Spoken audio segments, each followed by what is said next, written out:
All right. So, in a few minutes, we have Dar coming up, calling on the station, and we're going to play one of her songs right now. So, this is Herb Lady.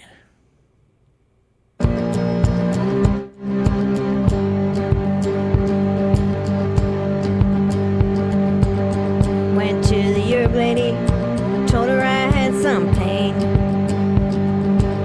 She threw some together, sent me on my way. I put in some water, it got hot.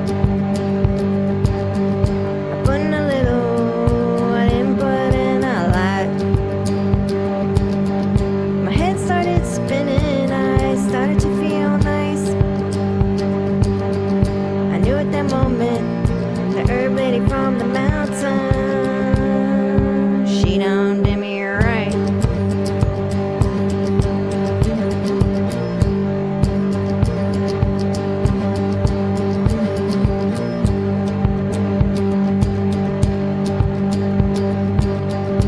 No more pain in my back. I don't feel like I'm gonna have a heart attack. I ain't well tight, I'm a little bit chilled out. Don't look at me funny, I know what I'm talking about. My head started spinning, I started to feel nice. I knew at that moment, the herb lady from the mountain, she done did me right.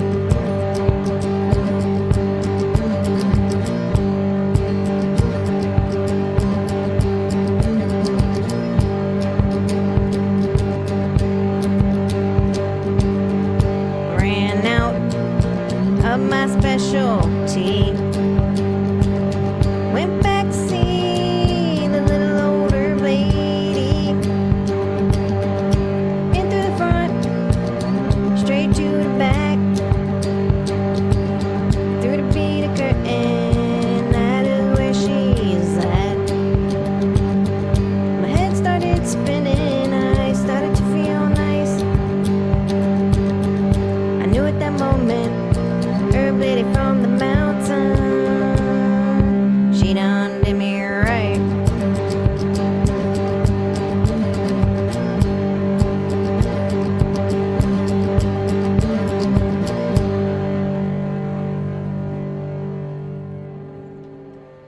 That was Herb Lady with by Dar Stellabotta. Am I saying your last name right, Dar? Yeah, you're saying it right. Okay. Stellabotta. Stellabotta. Oh, my last name's Pinocci, so I know how to kind of say it with a little bit of an Italian There you flair. go. So. So that song was called Herb Lady. Are you referencing a particular type of herb or just herbs in general? It's about a herb lady that has a shop in Berkeley Springs, West Virginia, which is not too far over the line into West Virginia. I went there. My friend Judy, she stars in the Herb Lady music video as the Herb Lady. She told me about this place, where they have a natural spring, and they do like mineral baths and like a lot of holistic healing, like massages and things like that. So I went there, and I come across a shop called Sage Moon Herb Shop, and I went in and I told the herb lady, this is not Judy, this is a different lady that works there, who owns the shop. She, I told her, a couple little things ailing me, and she put together a tea mixture of just natural, legal herbs there, and that's how the song came about. No. The herb lady from Berkeley Springs, West Virginia. Oh, okay. Yeah, I've noticed quite a few of your songs have West Virginia references to there. Did you spend part of your adulthood or childhood in that area, West Virginia? I've been on and off going to West Virginia ever since I was a kid. Started with my family. My dad wanted to move to Harper's Ferry when I was a teenager. but we never did. My family ended up moving to Calvert County, and then as a teenager, I started going to music festivals in West Virginia. I go to Sunshine Daydreams quite often in Terra Alta, West Virginia, run by my late friend Trip, and it was some of the greatest times ever, So, and just random music festivals out there in West Virginia, but mainly Sunshine Daydreams. Oh, okay. Yeah, I used to live in Hagerstown, so I spent quite a lot of time in different parts of West Virginia, like Shepherdstown and Charlestown. So. Oh, yeah. A good friend of mine also went to college in Shepherdstown, so I also spent a good amount of time hanging out in Shepherdstown as well. Yeah, it's a beautiful, just walking around and seeing the environment of that little college town. It's really fantastic. Everybody's so nice there, and a lot of art, good music, So how did you get into making cigar box guitars? I keep getting it's cigar box. So cigar box guitar. Yeah. How did you get into that? Well, that started in West Virginia as well, believe it or not. My friend Rob Lee, he was throwing a show for a band called the Urban Pioneers. I forget which part of West Virginia it was in, but it was a good 3-hour drive from here in Maryland, and they had a raffle, and one of the things in the raffle was a cigar box guitar, and I was like, oh man, I'm gonna win that, So I bought like 5 tickets, and I didn't win it, and I was so bummed. So I was like, oh man, so then it kind of put this seed in my mind, I really want a cigar box guitar. Maybe and then I was like, maybe I can just build my own. Which, I'm not the best with carpentry or anything like that at that point. I think I was 34 years old or something. And I was just I had been working for water and sewer for Calvert County government, so I kind of picked up some handyman skills or whatever doing that.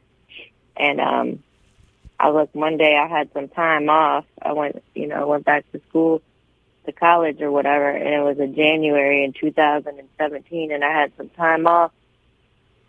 I was like, let me look up here on YouTube and see if I can't find a little video on how to make a cigar box guitar.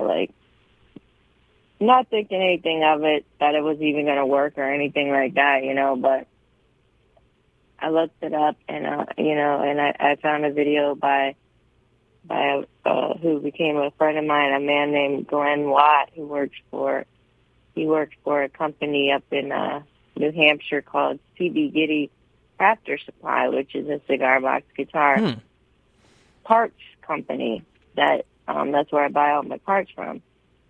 And he had a little how-to video, very simple to follow. I was like, oh, this doesn't seem too hard, So and then I built one, and tuned it up, plugged it in, and it worked.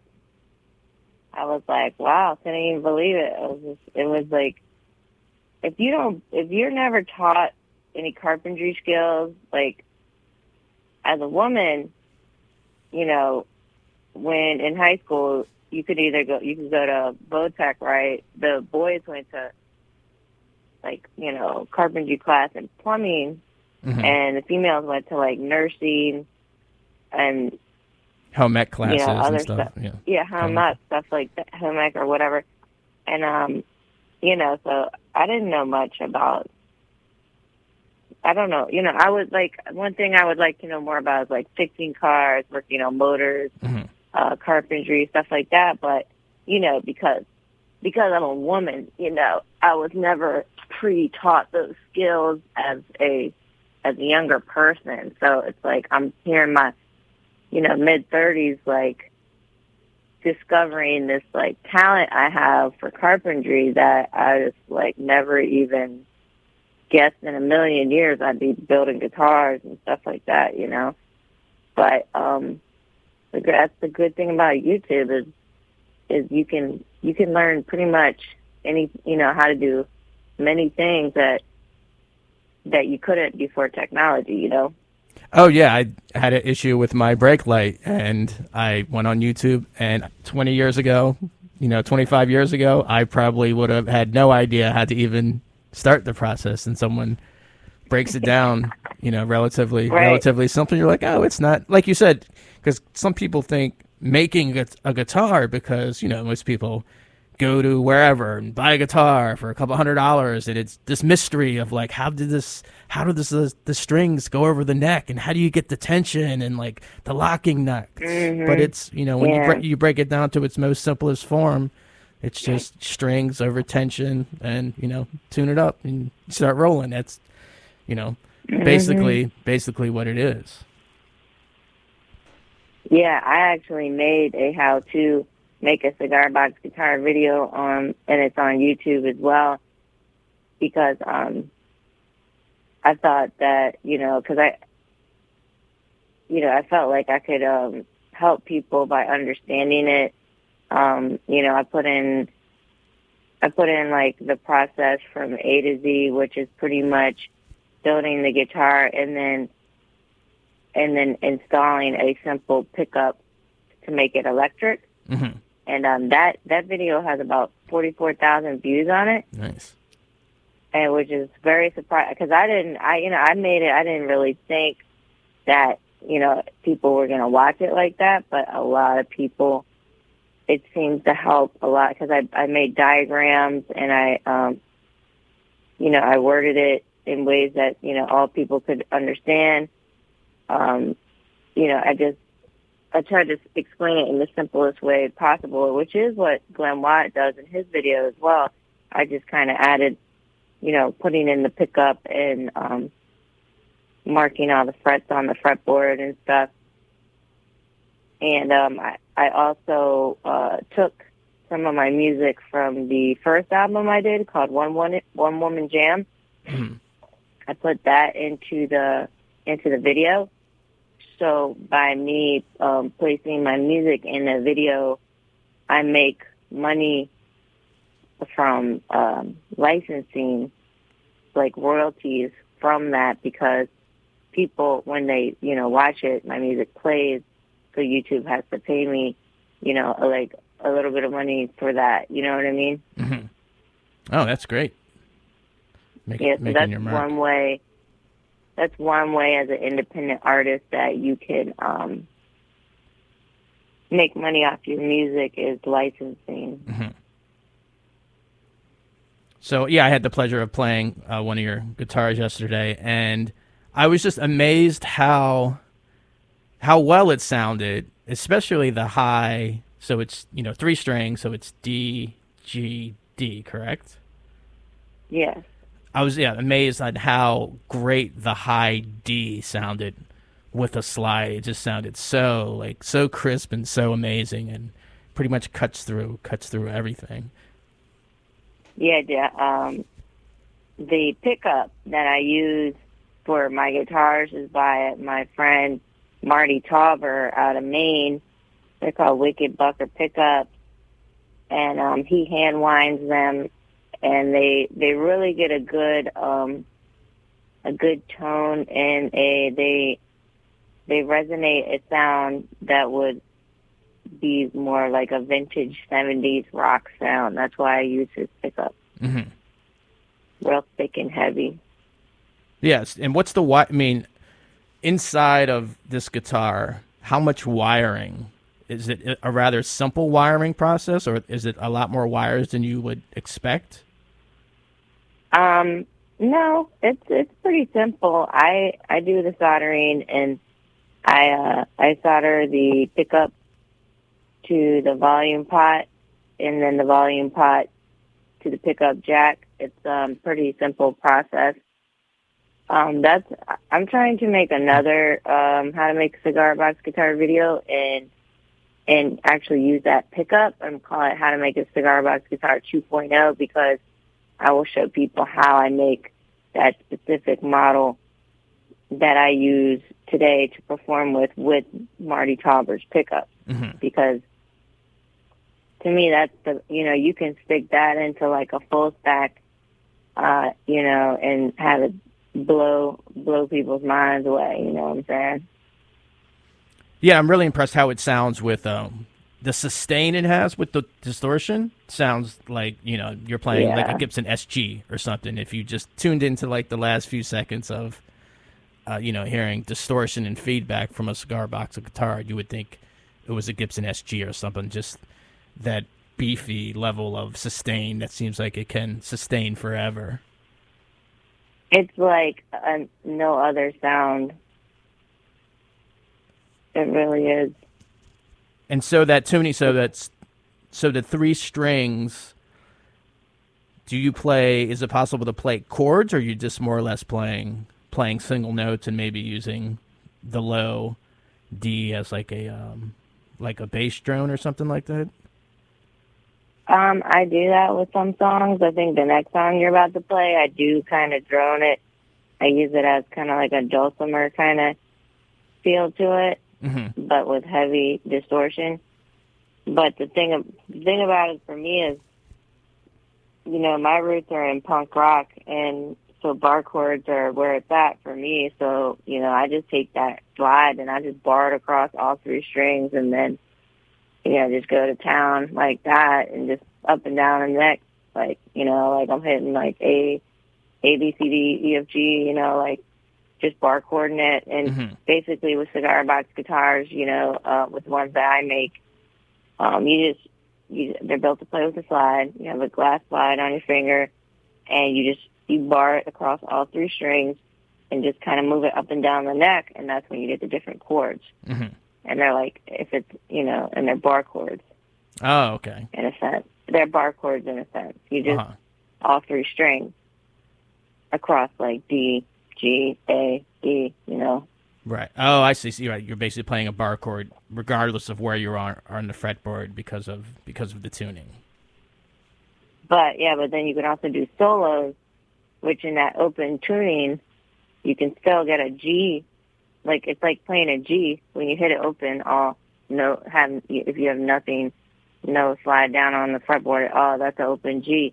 And then you can go do leads on that high G string and kind of hit it openly as well. So it sounds like you have, say, a bass in the background or something like that. All right. Well, let's hear or another guitar player. So what was the song we were going to hear? I forgot which song I mentioned.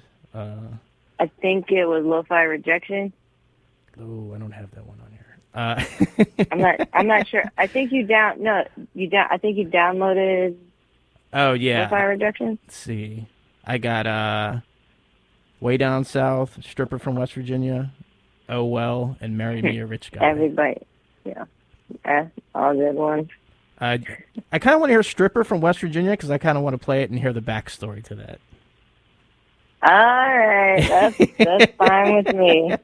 So this is Stripper from West Virginia.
It's just up the street. It's dilapidated and busted up. Oh, that thing is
she'll shake.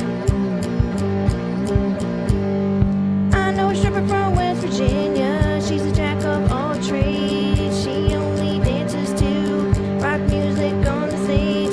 She dances at the Golden Horseshoe. It's on the outskirts of town. Just come on in if you wanna get down.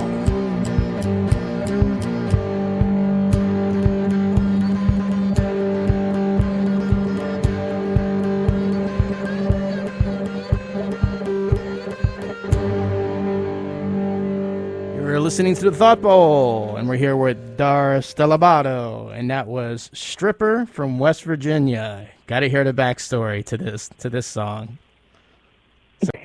So what's the? Is this a real person, a culmination of people? All right. So I went to my buddy's house, of course, in West Virginia, and he had a friend there. She happened to be a stripper from the Golden Horseshoe in West Virginia.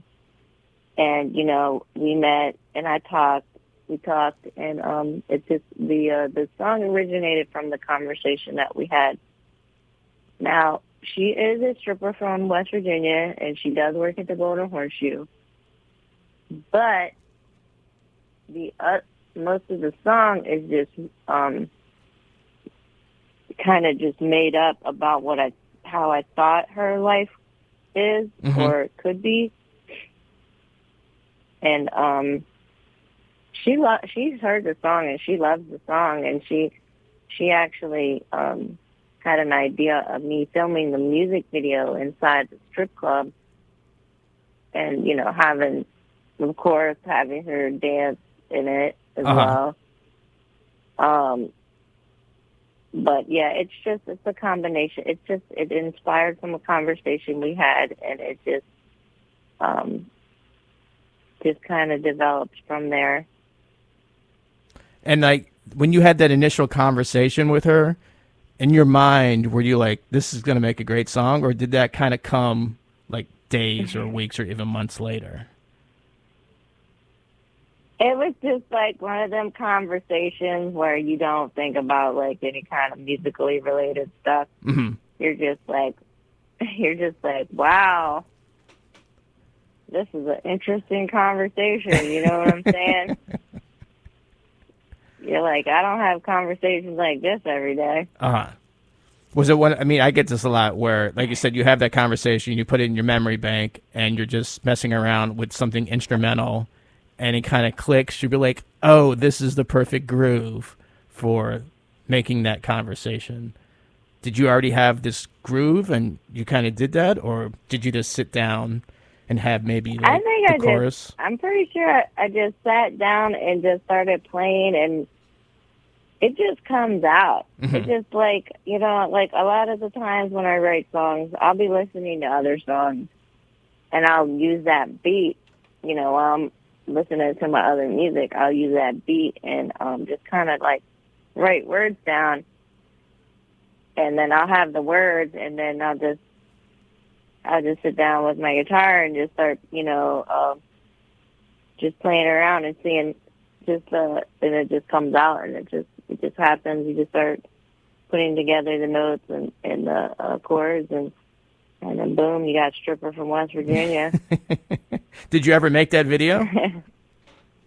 Not yet. COVID happened, and that kind of prevented that because all the strip clubs are closed right now. So, that's one of the industries, just like the restaurant industry and others that are suffering from the pandemic. But I'm I'm still down to do the video. I don't know if it's going to happen, but I'm pretty sure the Golden Horseshoe is still on board. They're based in Martinsburg, West Virginia. So. Is it near the? I think I've driven. Is it going towards the casino? Somewhere around Charlestown, that name just sounds. I've never been there, but I think so. I think it's right by the casino, from what I hear. Yeah. Yeah, it's a How do great. you know Pete? Huh? I just drive by, Okay, see how do you know places that Pete? I've never been. No. Oh, I used to work 2 doors down from the Royal Palace, which was a strip club in DC. okay. Are you familiar with that place? In DC, no, I Ah, haven't heard okay. of that place. Yeah, No, it's no. yeah, we were 2 doors. I worked at the American Geophysical Union, so it was the exact opposite of the strip club 2 doors down. So it was Right, an right, interesting right. dichotomy between geophysics and But you work there during the day, right?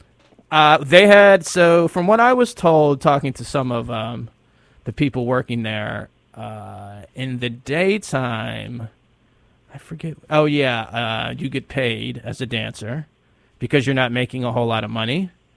But at Mhm. nighttime, you have to actually pay the establishment because you're making so much money in tips. It's kind of like renting a barber chair in a barber shop at nighttime. Right. Yeah. So yeah, I thought that was Mhm. Yep. interesting, just from the standpoint of labor and and money and all that. I just thought that business model was an interesting business model. Yeah, it is. It's different. It's very different the way they do the things, but in a sense, it makes sense though because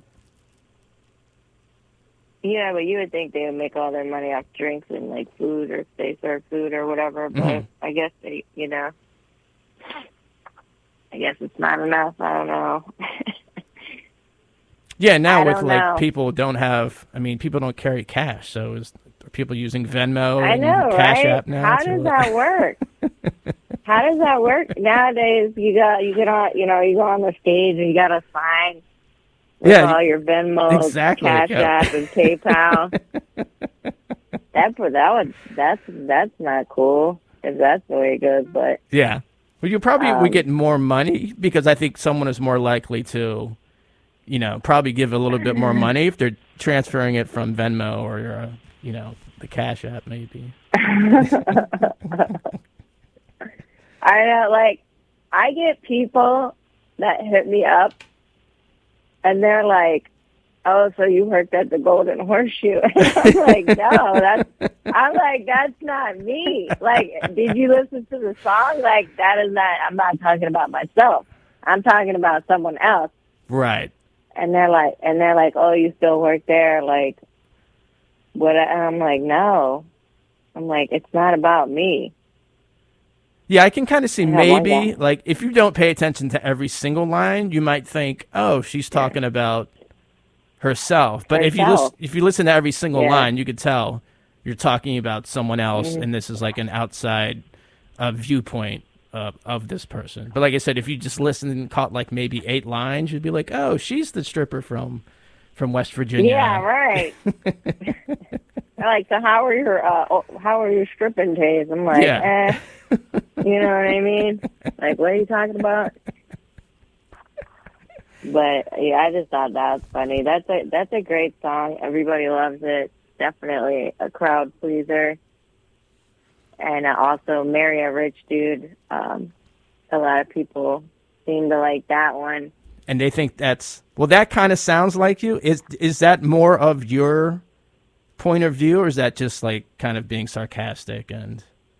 Oh, that's definitely being sarcastic because I mean as a young female in the world back in the day, we'd be like, coming from a middle class poor family, you're like, I'm just gonna marry a rich dude when I grow up, like Mhm. no big deal. You know what I mean? Yeah, it's Like if all else fails, you know what I mean? Just like, oh, I'm just gonna marry a rich dude. Like we think we just have that option, Uh-huh. when you're young or whatever.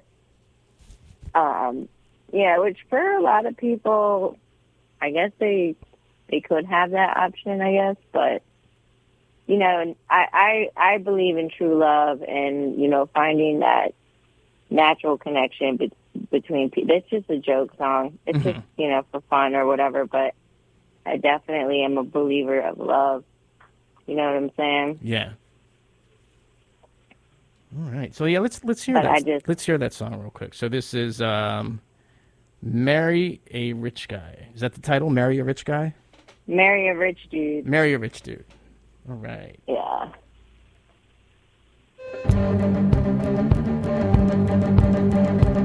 I'm tired of working like a slave, and I don't mean to be rude. I'm about to give up and marry a rich dude. Marry a rich dude. Marry a rich dude. Marry a rich dude. Marry a rich dude. I don't care if he's 100 and already lived.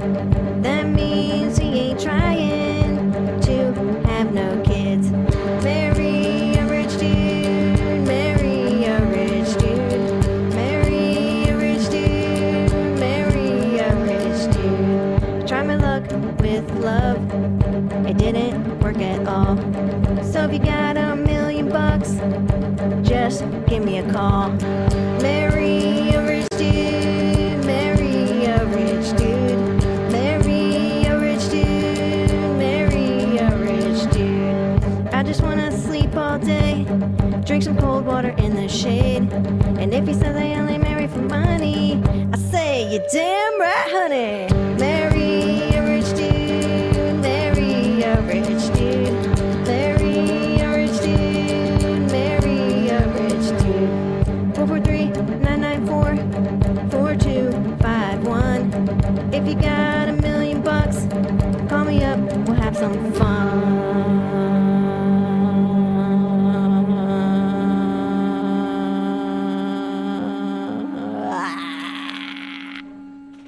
You're listening to the Thought Bowl. We're here with Dar Stellabotta, and that was "Marry a Rich Dude." Yeah, that's a prime example of hearing that the end of the song with that distortion and that sustain just ringing out. That's what I love about that song. Thank you. And you didn't give out your real Yeah. phone number, did you? Yep, that's my real phone number. Holler at me, world. Have you gotten these random calls because of that? I get a lot of calls from random numbers. I just don't answer them. Oh, I okay. figure, if it's important, they'll leave a message. So I just, Uh-huh. because I have a business, so people can find my phone number anyway. Right. But I don't answer the phone unless I know the number. Oh, yeah, I'm the same way. Yeah, because 90% of the time so- it's, telemarketer or spam bot or whatever. Yeah. So, yeah. If I don't recognize the So number. if you do call, leave a message and I'll call you back if I think that I should. And speaking of your business, I saw your fabulous van. Like, yesterday when I saw your van and your logo, I was like, oh, she is 100% engaged in her career and her profession. It's really great to see, to see another artist Thank you. like living your artistic dream. So how can people get a hold if they want to buy one of your cigar box guitars or get a hold of some more music? Well, like I said, give me a call, 443-994-4251, or just look me up on the interwebs, Dar Stellabotta. I'm on Instagram, Facebook, and YouTube mainly. I am on Twitter, but I don't really do much on there. I don't really know. I mean, it's for like famous people who just have a couple words to say about random stuff, and it's like, I don't, you know what I mean? I'm mainly, I like to elaborate on the things that I post, like videos and songs or whatever. So, I mean, Twitter's great, but I don't think it's the best, social media for me. Right. So But, Instagram, you feel is like the best, gets you out there the best, and gets you seen the best? Instagram and Facebook, and I'm on YouTube as well, but you can message me on either Instagram or Facebook, and I do have a website, darstellabotta.com, where you can email me through that as well. How about Clubhouse. Have you been on Clubhouse or heard of Clubhouse? I have not heard of Clubhouse. Yeah, I'm still confused on what it is. From what I understand, What is that? it's like an audio type thing, but it's an app. I'm still need to get. Someone sent me an invitation because it's hard to get an invitation. They're like, "Oh, I have an invitation left," and I tried to navigate through it. I'm like, I have no idea what this is, what this even is. But someone told me it's audio only, so it's like an old school, like, I don't know, group 3 or 4 way like telephone conversation. But there's a lot of artists, I have a lot of friends that are comedians, and they're really big on Clubhouse and kind of like doing a 1 or 2 minute bit and putting it on there and stuff. So. Oh, wow, yeah, I'll have to check that out. Yeah. And so I guess. Everybody's... I'm sorry. Go ahead. Go ahead. No, I was gonna say. So I know you're not really doing gigs right now. Do you remember the last gig that you did? I played Georgia Festival last summer, International Cigar Box Guitar Georgia Festival, virtual, last summer. And that was the last show because, it was like a virtual thing because, it got canceled. Are you talking about the last live show? Yeah, I guess, the last live show. Do you remember when that was or what it was? I want to say it was at the New Deal Cafe, I think. Wow. For like a campfire session towards the... Oh, yeah, Joey Campfire. Joey Campfire. Yeah, like, it was like I played the Blues Festival there at the end of the summer. Mm-hmm. And I remember that being like one of my big, last shows for that summer season. And, it was 2019 was a very eventful year for me. Right before the Corona hit, I went to the Netherlands. I did a tour in the Netherlands in May of 2019, and then I came back and I went and played Oregon Cigar Box Guitar Festival out there in Eugene. My buddy Mark put that together, and from Oregon I went to North Carolina to play the North Carolina Cigar Box Guitar Festival. Greg Musgrove put that together. And then after that, I got to go home and rest and get a break and chill. And then after that, I was off to Georgia, to the Georgia Cigar Box Guitar Festival, and then Pennsylvania Cigar Box Guitar Festival. The Greenbelt Blues Festival, played that the same summer. Played at Aloho Open Mic. I was a featured artist at Aloho and DC Open Mic, hosted by Nikki Smith. Let me tell you something. 2019, when New Year's hit 2019, I was like, I'm going to make this year like I was 19 again. Right. And I'm going to live it up. Yeah. And thank God I did. Yeah. Thank God I did, Pete, because look what happened. Yep. Look what happened. Yep. I just had a feeling in my bones. I was like, man, I better make this year count because you never know what's going to happen. Yeah. And look what happened, man. Yeah. Well, hopefully we'll get back to something normal. We'll be playing festivals and gathering with people like we used to. I know. I'm just, I just send the good vibes out and burn the sage, and I just, pray for the healing of our planet, and just, hopefully, we get through this, and come out stronger on the end. Yep. You know what I mean? I hear that. Well, it's unfortunately time for us to go. So thanks for calling in, Dar, and thanks for educating people about cigar box guitars. And I do hope Thank you so much. we all are back soon playing live gigs. So I'll talk to you. We will. Thank you so much for having me, Pete. It's been my pleasure. Thank you. Bye. All right, so we're going to leave you with 2 songs by Sister Rosetta Thorpe. And keep listening. We have Roadside Attractions with Brian coming up.